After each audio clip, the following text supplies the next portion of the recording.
Hello guys, in this video I am going to show you how to select your country in the packages application. But first I just want to mention, don't forget to subscribe to my channel, because at 10,000 subscribers I am going to show you my whole YouTube revenue statistics and growth strategy, as well as how to make money online. Let's jump into it.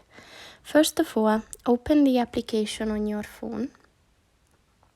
Then click on the first button at the top of the page on the left, and then just scroll down, and under the destination country section just click on the button, and just scroll down and find your region, and if you found it, just click on that and your destination country is set.